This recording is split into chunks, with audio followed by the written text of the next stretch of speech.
વારે જે આ ધર્મસભાનું આયોજન થયું છે, યજ્ઞ થાય, વાસ્તુ પૂજન થાય, એ કાર્યક્રમમાં બધા સંતોની ઉપસ્થિતિ થાય. આ એક નોખા પ્રકારનો યજ્ઞ છો કહેવાય, મને એવું લાગે. એ ઉપસ્થિતિમાં ધર્મસભામાં ઉપસ્થિત આદરણીય સંત, એમના ચરણોમાં હું વંદન કરું એવા પૂજનીય જયવીરનાથ બાપુ, કરશન બાપુ, મયુર દાદા, અને જેની વાણીમાં આપણને કંઈક ઓજસ્વીતા, તેજસ્વીથી સિંહની જેમ જેમ ગર્જના કરતા હોય એવા ભાગવત આચાર્ય હિરેન દાદાને પણ મારા પ્રણામ. તેમજ દરેક વિપ્રવૃંદ, મયુર દાદાથી લઈને આજાભાઈથી લઈ ડોક્ટર સાહેબ સોલંકી સાહેબ, મારા બાબાથી લઈ દરેકને બધાને જય માતાજી. આખાય પરિવારને જય માતાજી. આ ધર્મસભા છે. ધર્મસભાઓ એટલા માટે થતી કર્ણાભાઈ, ધર્મસભાનો એક હેતુ હતો કે આપણો ધર્મ કયો છે, આપણે ધર્મસભામાંથી શું શીખવાનું છે, એવા હેતુથી ધર્મસભાઓ થતી. ધર્મસભામાં ખાલી પ્રવચનો થઈ જાય, સાંભળી લઈએ, એ પૂરતું નહોતું. નાજાભાઈ, આ ધર્મસભામાંથી આપણા ધર્મનું કંઈક શિક્ષણ મળે ને એ ધર્મના શિક્ષણે આપણે જો ચાલીએ તો જ આપણું જીવન માણસ બરાબર બન્યા કહેવાય. નકર ધર્મસભાનો કોઈ હેતુ રહેતો નથી. એવી ધર્મસભાનું આયોજન અહીંયા થયું છે. ત્યારે આપણે હું બે ત્રણ વાત કરું કે જેનાથી આપણને કંઈક જીવનની પ્રેરણાઓ મળે.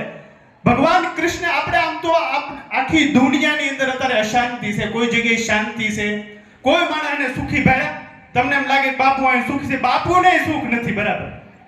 એટલે આખી દુનિયા દુખી છે, આખી દુનિયા વિકાસ વિકાસ વિકાસ વિકાસ તો ગાંડો થઈ ગયો, મને ખબર.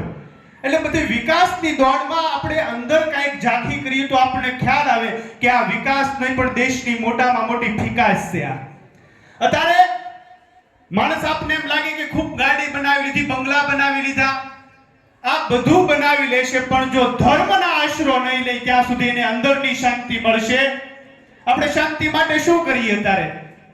શાંતિ માટે શું કરીએ? બધાને શાંતિની જરૂર છે કે નહીં? બધાની દોડ તમે જોવો ને તો શાંતિ માટેની છે. બધાને શાંતિ જોવે. આમ ભગવાન કૃષ્ણને દાદા એક વખત, ભગવાનને જ્યારે 100 વર્ષ પૂર્ણ થાય, ભગવાનનું એક દ્રષ્ટાંત દઈને મારી વાતને પૂરી કરું કેમ કે ઘણો સમય થઈ ગયો છે, એટલા માટે ભગવાન કૃષ્ણને 100 વર્ષ પૂર્ણ થયા બાપુ, ત્યારે ભગવાન કૃષ્ણને એક પ્રશ્ન પૂછ્યો સામાન્ય માણસે.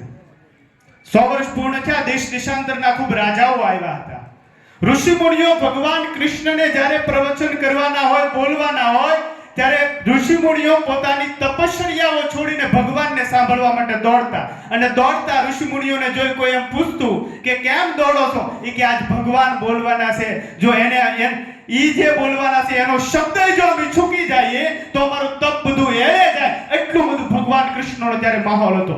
અને આમ આપણે કેમ આમ બધા ધર્મસભામાં બેઠા છીએ, એમ ભગવાનની સભામાં બધા બેઠેલા હતા.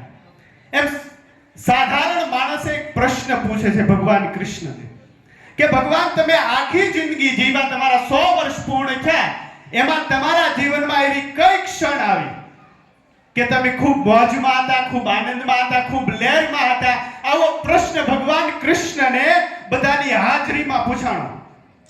અને ભગવાન, તમે તો અનેક પ્રકારના યુદ્ધો કર્યો, રાક્ષસોનો સંહાર કર્યો, દ્વારકાના રાજા થયા, આ બધી લીલાઓ કરી. એ બધી લીલાઓ દરમિયાન 100 વર્ષમાં તમારા જીવનમાં એવી કઈ ક્ષણ આવી કે તમે ખૂબ આનંદમાં હતા? આવો પ્રશ્ન કૃષ્ણની સભામાં પૂછાણો.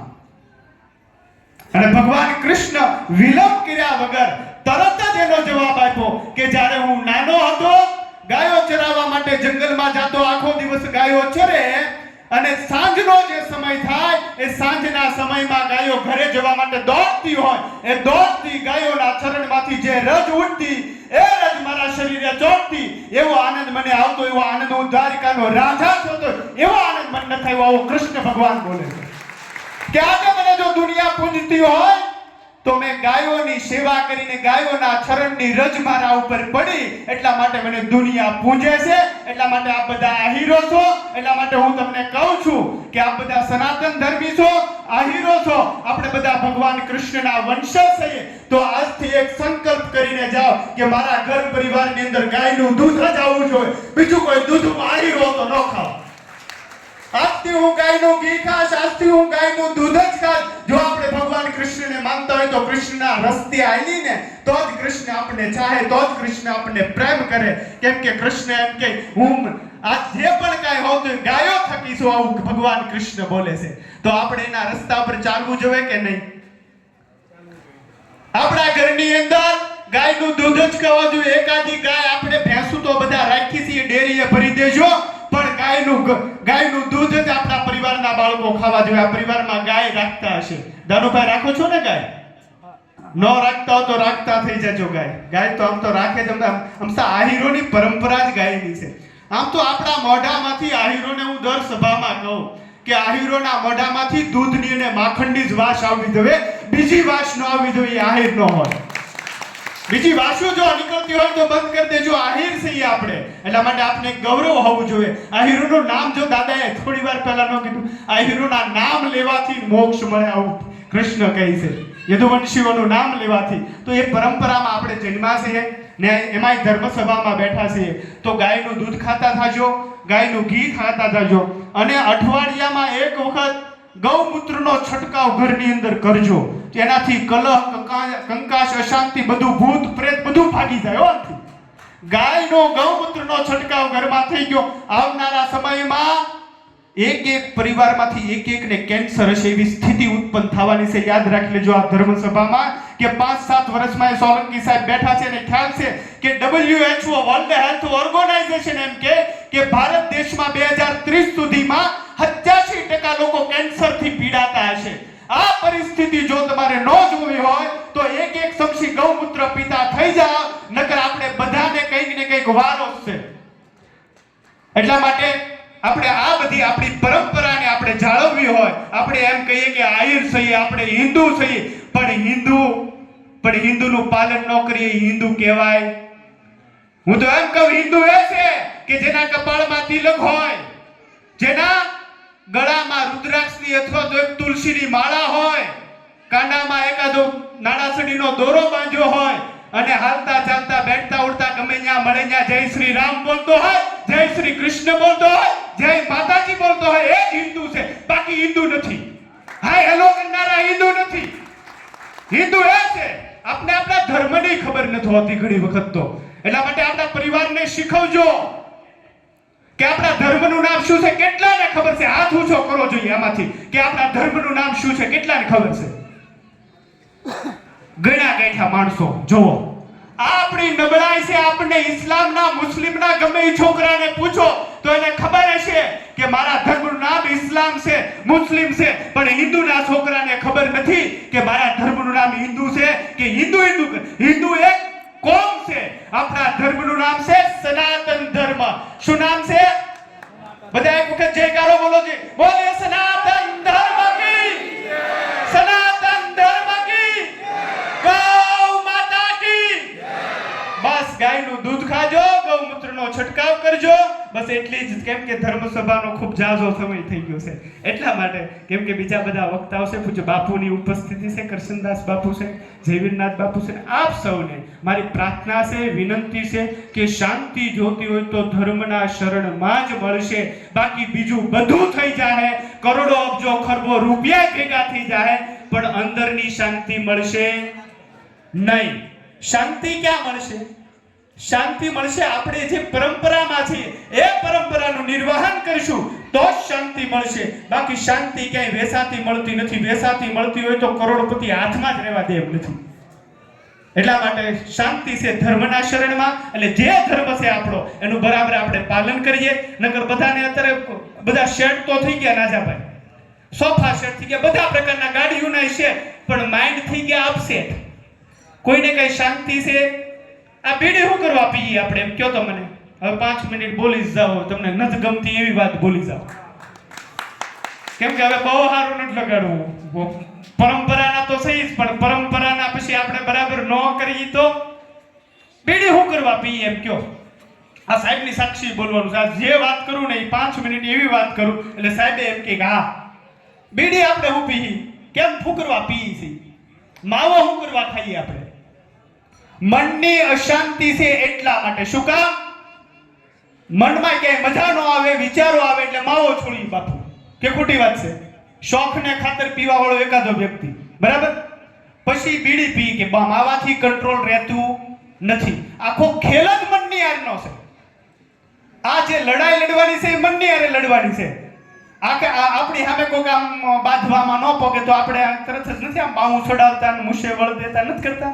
તરત જ અરે એમ વયું જાય, એમ હાલે કાંઈ, પણ મન આપને ઘડી હરાવીને વયું જાય, બીડી હરાવી જાય, માવો હરાવી જાય આપણને. એટલે મન શાંત ન રહે એટલે માવો ખાઈ લઈએ, પાછું એનથી મન નો શાંત રહે એક બીડી પી લઈ, એનથી પાછું મન નો શાંત રહે તો પછી એનથી હું આવે, હું શું, દારૂ પી લે, એનથી હવે તો એનથી નહીં મન શાંત નથી રહેતા. તો અત્યારે તો આવ્યું છે ડ્રગ્સ. ગુજરાતમાં બાપુ સુરતનો પહેલો નંબર આવ્યો કે આખા ગુજરાતમાં વધારેમાં વધારે ડ્રગ્સ પીવાય તો સુરતમાં પીવાય. બધાએ ફાર્મ તો કરી નાખ્યા, પણ ફાર્મમાં બધા બેફામ થઈ ગયા બધા ફાર્મની અંદર. એટલે આ અશાંતિના કારણે આપણે પીવું પડે. પણ જેને ધર્મનો આશરો લીધો, કૃષ્ણનું નામ રટન કરશો, ગાયની સેવા કરશો, આપણો કૃષ્ણ ક્યાં શાંતિ લેવા જતો?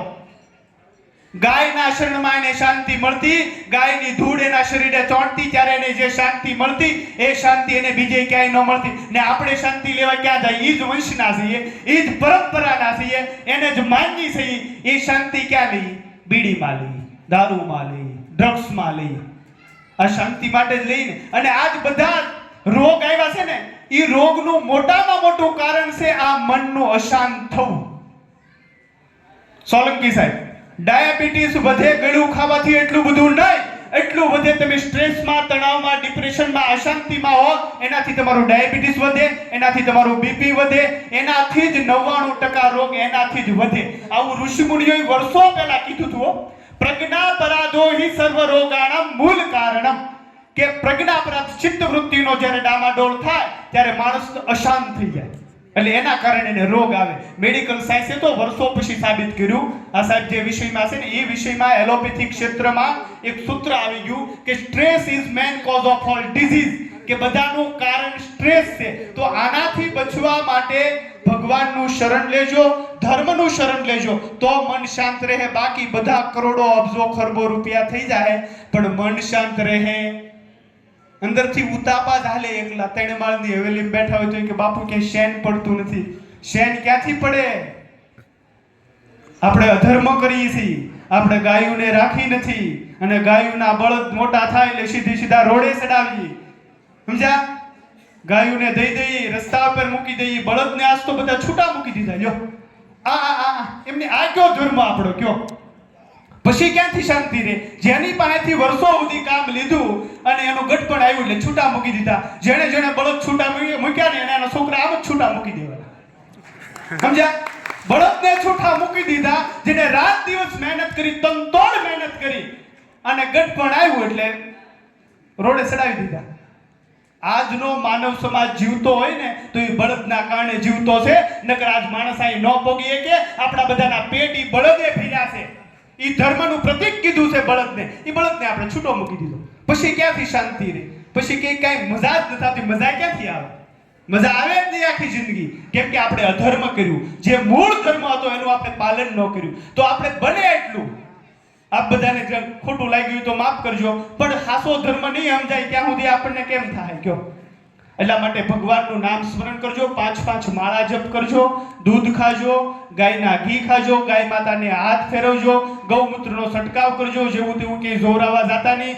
ખાલી ગાયની સેવા કરશો ને ગૌમૂત્ર છાંટશો ને તો ત્યાંથી બધું કઈ નહીં ઊભું રહે, બધું વ્યૂ જાય. અને નો વ્યૂ જાય તો સનાતન ધર્મ ખોટો પડે. સનાતન ધર્મમાં એમ કે ગૌમૂત્રનો છંટકાવ થાય, ત્યાં નેગેટિવ ઉર્જા વાસ ન કરી શકે, ભૂત પ્રેત ત્યાં ન રહી શકે. તો જેવું તેવું કઈ જોવડાવવાની જરૂર નહીં પડે. કેમ કે ગૌમૂત્ર તમારા ઘરમાં છે, તમારા ઘરમાં ગાય છે કે જેને ભગવાન કૃષ્ણ પણ માને છે. તો બોલો ગૌ માતા કી જય. બસ એટલું બરાબર. જય માતાજી.